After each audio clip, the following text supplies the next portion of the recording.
खाई वेंदे रेवड़ियूं को भत ना सिंध कंहिंजे पीउ जी मिल्कियत ना।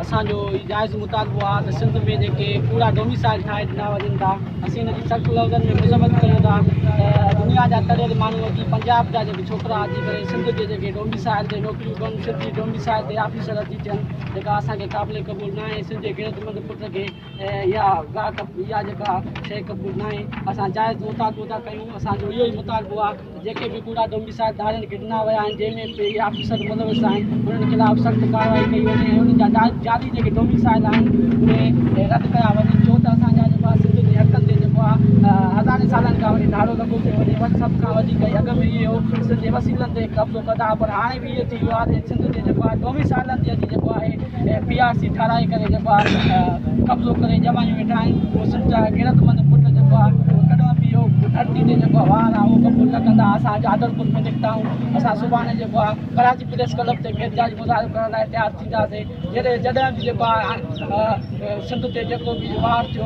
उन में जेको वार थियो उनजे ख़िलाफ़ु जेको हमेशह खड़ा थींदासीं।